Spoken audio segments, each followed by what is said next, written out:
Okay, folks, I want to talk about crossover events, like major mega events that occur in comic book lines, and talk about how they've evolved over time and how strangely, some of them actually echo back to earlier times. Like, for example, one of the ones that I'm going to be looking at in the near future is Age of Ultron. Now, I don't know if I'll be doing a video on this itself, but I need to look at this story as being a precursor to the Cataclysm event that goes on in the Ultimate Universe, which is part of my review of Miles Morales, which I've still got to continue. So, looking at Age of Ultron, I remember being pissed off when Age of Ultron came out. And I think it had to do with the fact that this was supposed to be a major crossover, and yet if you look at any of the titles that Marvel was putting out at the time, with the exception of the little .au issues that were coming out, those titles had nothing to do with Age of Ultron, and yet this was supposed to be like the most spectacular, blockbuster, universe-shattering event, and nobody, it's like there wasn't a comic book that was even registering its existence, except for these side issues that they would do. Like, for example, Superior Spider-Man at the time. Dan Slott was writing it, and they had issues 1 through 6, and then they had a 6-point AU issue, which took place in the whole Age of Ultron storyline, and it was written by Christos Gage. And so it looked like Age of Ultron was supposed to be this humongous thing with absolutely devastating effect on the Marvel Universe, and yet at the same time, it was of no consequence to any of these titles at all because they just segmented off these little side issues to tie in, and that was it. They didn't do anything else with it. Now, the first, I had thought that previously to this, all crossovers had more been along the lines of DC's Crisis on Infinite Earths. And I'm not talking about crossovers where it's like, something happens in Spider-Man one month and then it crosses over into next month's The Hulk. Those are just tiny little things. I'm talking about line-wide crossovers where you're doing something like Acts of Vengeance, or over on the Valiant side you're doing Unity, or on the Defiant side you're doing Schism, or all of these other, different kinds of crossovers that are totally encompassing the entire company's line of comics. Crisis on Infinite Earths affected just about everything, and most of DC's events would follow that same pattern, and so would most of Marvel's.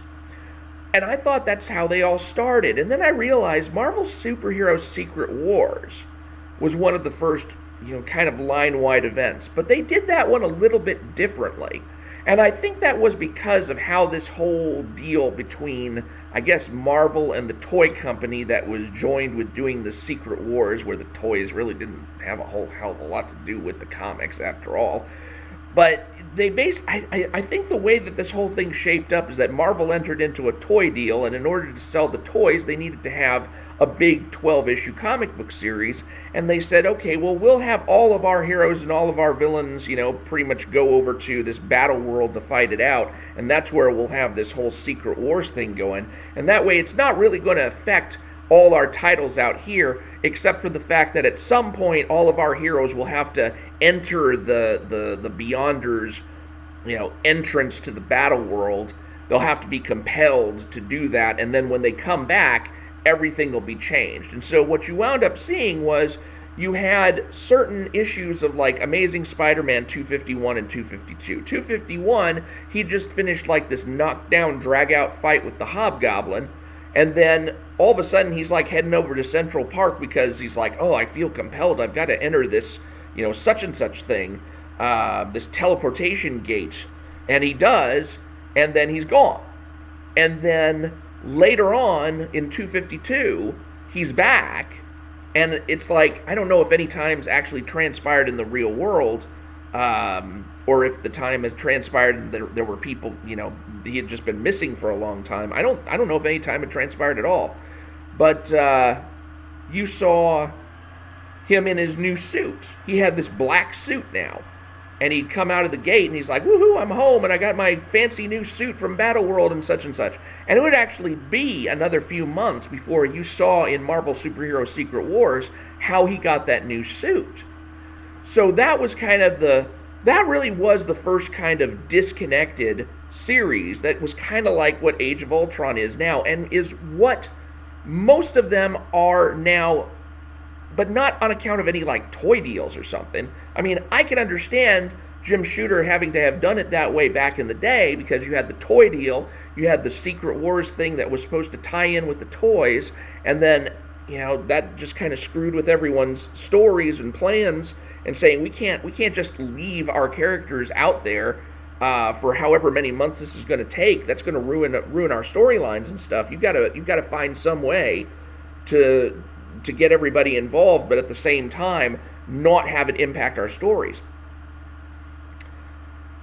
Then you wound up with crossover events that were more in the style of DC's Crisis on Infinite Earths, where, you know, the maxi series, the 12-issue maxi series would start, you know, rolling out events, and these events would trickle in or just stomp on whatever it was that was going into the major series. So you had Crisis on Infinite Earths, and then just about every single title out there, whether it was Superman or DC Comics Presents or Batman or what have you, would have a couple of issues dedicated to that character's participation in Crisis.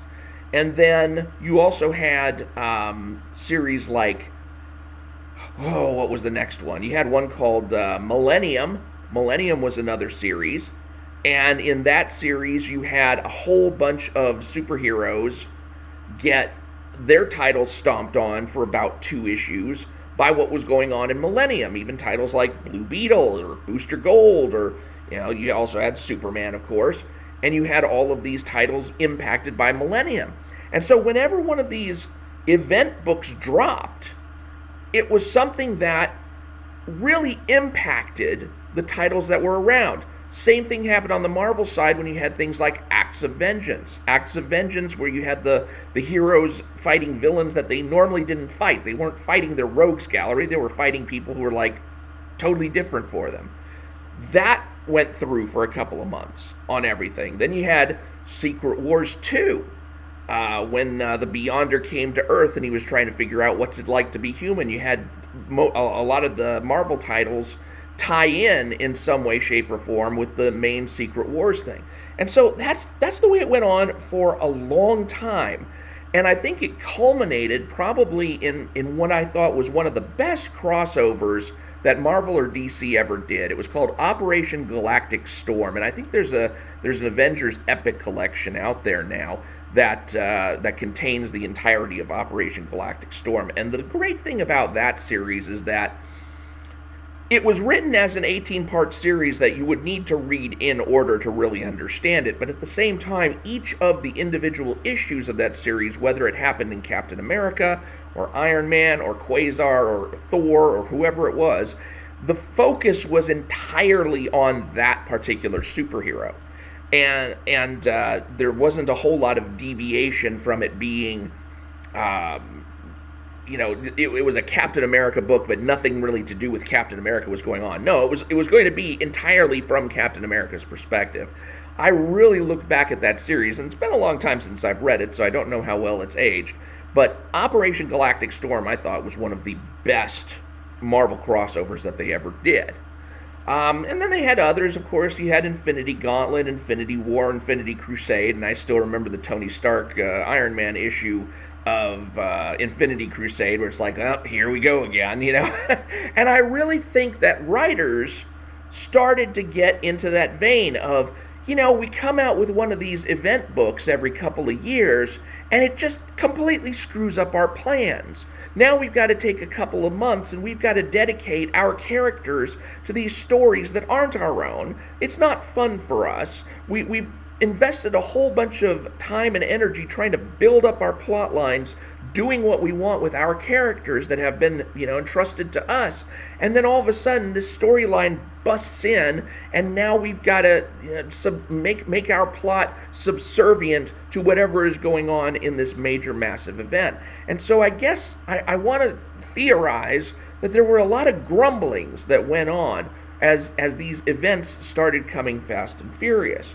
Now, there were sometimes experiments on how these event books would go. For example, like on the Valiant side, I have to mention Unity, because Unity was the most mismarketed campaign, and I think it's probably when Jim Shooter was being unceremoniously given the boot that Unity hit the table.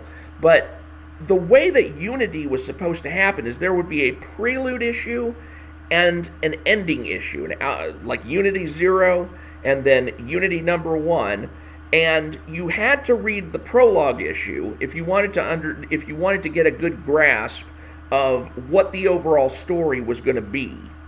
But at that point, you didn't have to get any other titles than the ones that you were already reading. Like if you were reading Shadow Man and Exo-Man of War and Solar, and you were not reading Magnus or Rai or Harbinger, then you could just continue reading your titles, and the Unity crossover issues that were in line, you could just follow your characters through their particular story arcs. And then you could read Unity number 1 at the end to see how the whole series wrapped up. But you never had to jump over to any of the other series to try to understand what was going on. You could just basically stick with your characters, your favorite comics, and not bother with the rest of the line. Now, they did give you some incentives to go out and buy the rest of the line. They had, like, covers interlocking. I think one set was drawn by Frank Miller and another set was drawn by Walt Simonson. And so if you wanted the whole interlocking covers thing, then you could do that. But really, if you were just reading Shadow Man, you could say Unity 0, Shadow Man number X, Shadow Man number Y, and then Unity 1, and you didn't have to read anything else. But you know how they wound up marketing the damn thing? They wound up marketing it with chapter headings at the title where they would say Chapter 1, Chapter 2, Chapter 3, Chapter 4. And let me tell you, if you tried reading it in that chapter order, you wouldn't have a freaking clue what was going on. It was all over the freaking place. It was a mess, because that's not how the Unity crossover was designed to be read. The Unity crossover was designed to be read according to what your favorite titles were, and you would just read straight through on those. So that was a real botch on Valiant's part. I mean, I can understand why they'd want to do like Chapter 1 through 18, because they want everybody to buy everything, of course. But it wasn't designed that way. And even worse, when they came out with the collections, the trade paperback collections, oh my God, this is terrible. They actually left out the issues pertaining to Unity from the collections that would pertain to the heroes.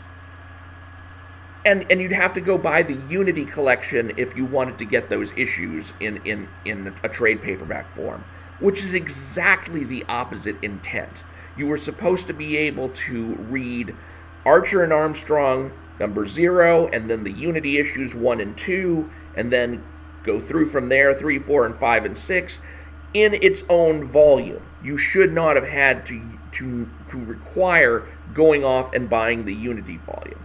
So that was an experiment that was very well intentioned, but ultimately failed. And they repeated it to some degree, and with some level of honesty, with the Chaos Effect, which was their next major crossover. But by then, the Unity thing was just one big snafu. So, getting back to the Marvel and DC events, it was really with Age of Ultron that I started to notice the trend that had started to appear in the Marvel and DC universes of isolating off their events from the rest of the universe. It was no longer a matter of we're actually going to impact all of these storylines, because now the titles themselves had drifted so far apart that you no longer had the strong ties, the connections where you would look, like if Asgard was for some reason floating over the city of New York in Thor, it wouldn't necessarily be floating over the city of New York in Spider-Man. And then, who knows if they even bothered to try and explain the discrepancies. There was a lot of the kind of cross-editorial stuff missing from Marvel and DC that companies now like Rippaverse are planning to bring back. That's one of the promises, is that these are going to be interlinked titles where you have to keep a sharp editorial control over what's going on in each book, so that you don't mess up what's happening with one character and have to, try and explain something later on, because they're not going to multiverse this stuff and they're not going to time travel retcon this stuff. So with the Marvel and DC becoming more and more fragmented, what you wound up having was things like Age of Ultron, where you'd have this massive storyline that was just going to have extra issues in other titles that would be tie-ins. So that, who knows if you even really needed those to appreciate the main book. And you certainly didn't need those to appreciate the stories that were currently in the books that were running at the time. You would never need to get Superior Spider-Man number 6.AU, the Age of Ultron crossover, to appreciate what was going on in Superior Spider-Man, the main title, because they would just be like oil and water. They would not need to mix. And that's what's been happening on the DC side too. Most recently, I think, I don't know, no, not most recently, but most sharply, I want to say, with Doomsday Clock. Because if you remember the Rebirth event, Rebirth started out in a single issue in which Wally West came back to the DC universe and informed them that 10 years had basically been carved out of their timeline and things were not the way they were supposed to be. And you got the impression that over the next year, there would be a flowering outward of the events of Rebirth into the DC titles. And you even had DC do a re-number one of all of their comics and saying, this is the Rebirth edition. This is Superman Rebirth number one. You had Nightwing Rebirth number one. You had a whole line of titles that were labeled Rebirth. In fact, I just got rid of my Rebirth omnibus because, God, what a mess that was. And yet, there wasn't anything in there that was a coherent story. And certainly over the next few months, leading up to Geoff Johns' Doomsday Clock, finally, when that came out, there was no progressive storyline driving the DC universe in the direction of the world that became set up with Geoff Johns' Doomsday Clock. In fact, it was almost as though Geoff Johns' Doomsday Clock was set up in an alternate DC universe. Because when you looked at the state of things in that DC universe, where there was this Superman theory in which the United States government was suspected of having created America's metahumans, and that's why most of the metahumans in the world were in America as opposed to in the rest of the world.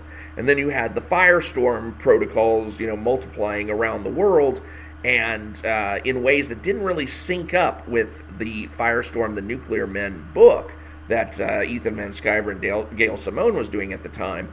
You had this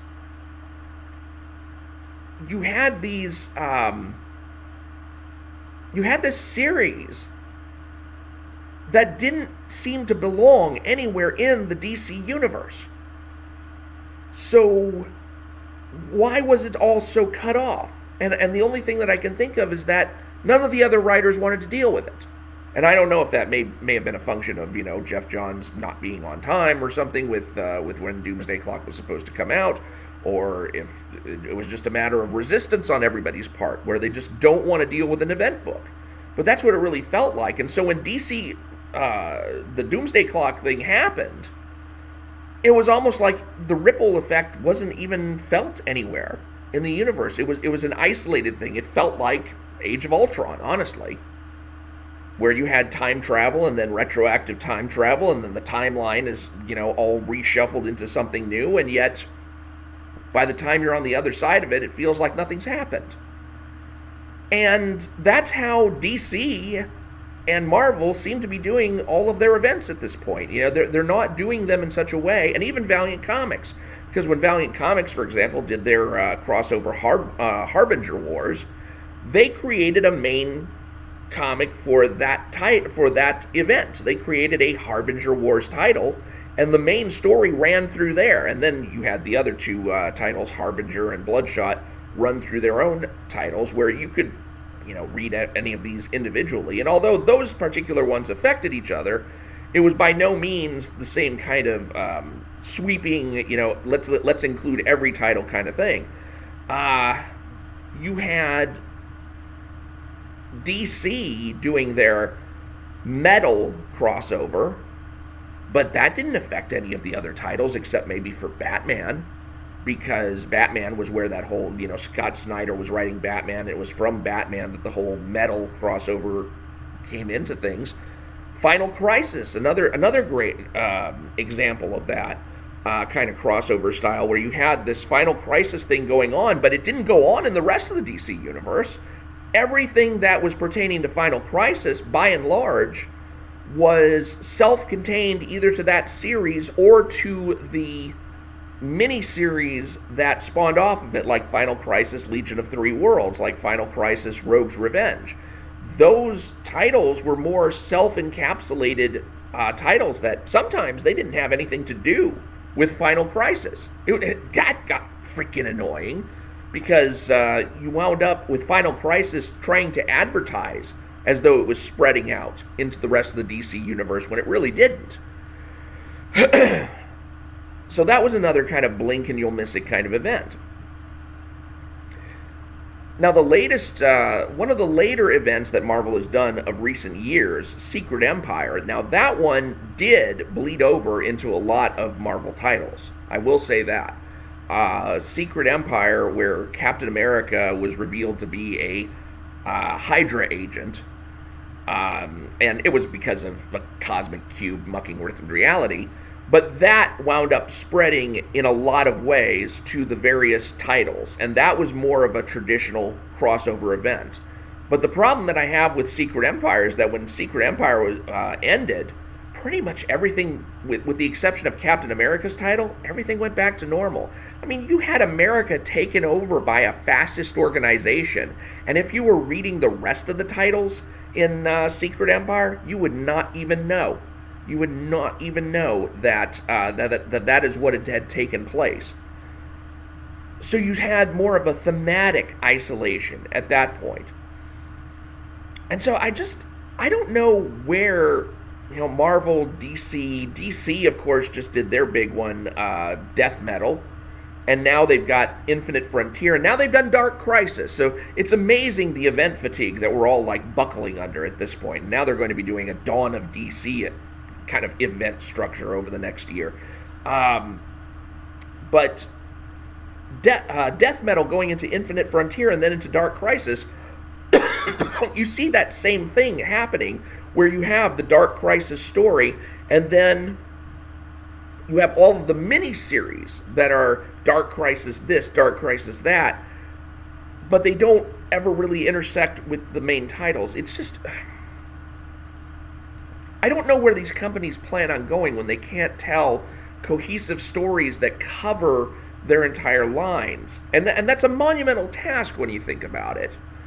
But it's a task that they used to be able to do, and do fairly well. They used to be able to take at least some amount of titles and say, okay, for the next 2 or 3 months, you're going to be under the umbrella of this particular major event. And this major event is going to affect all of you in various ways. And they don't seem to be capable of that anymore. And I think they're winding up with writers and artists who are too deeply enmeshed in going their own ways, that they just want to have their stories to themselves. And if you're going to have some event, boy, it better not touch my stuff, because I am setting up my delicate web of plot and character and story, and I don't want you messing with it. And it makes me wonder if the editorials at these companies, the editorial staff, have just completely lost control. Have they no teeth anymore to basically tell these writers and say, look, these are our characters, these are not your characters, and our characters are going to do what we want them to do, not necessarily what you want them to do in your individual stories, which are doing very well for us. Thank you very much. Well, or maybe not, depending on whether how you interpret the sales. But it's still our stuff. You're playing with our toys. You can go off into the creator-owned and crowd-funded and campaign comic space if you want to. But that's no business of ours. But if you're going to play with our toys, you're going to stick according to our storylines. And I know they even booted Dan DiDio out because I don't think they liked the direction in which he was going. And I have to say, after reading Bleeding Cool's articles on what 5G would have been, I don't think I would have liked where DC would have gone either. I think they would have ended up hitting that reset button that they were talking about in their last article and saying, okay, let's go back to pretty much the way everything was before and wipe out, all these new ideas. I'm really kind of surprised at how cringy the 5G stuff turned out to be. I guess it would take some confirmation from Dan DiDio as to whether or not that was actually the direction that he was planning on taking things. But anyway, I'm just saying that events are kind of a mess these days. And I don't have... Anytime I hear that there's another event coming up, I just kind of shudder. Because you have no idea how the company's going to handle it. You have no idea what kind of event the company's going for, if it's going to be one of these company-wide things that touches every title, or if it's going to be something isolated like Age of Ultron, which, if I remember the first or second time that I actually read through this thing, this was actually a pretty good, pretty solid story. It's just that it was so cut off from the rest of the Marvel Universe by, the nature of the story itself, that it wound up being a lot less impactful, other than, spawning a movie of the same name. So anyway, that's my rant on events in comics and how they've kind of just degenerated into a mess over time. I hope that at some point, if a company like Rippaverse ever does an event, then it winds up rising to the level of earlier things like Operation Galactic Storm, or even Unity, which was mismarketed, but at the same time was a great idea. Who would have thought, what a series where all I have to do is just read the comics that I was only interested in to begin with. Who'd have thought? As opposed to being exploited into buying every other crossover tie-in under the sun. We'll see. Anyway, I hope that I enjoy this as much as I remember doing before, and then I will get into another major event, which will be the Ultimate Universe Cataclysm, which stems from Age of Ultron.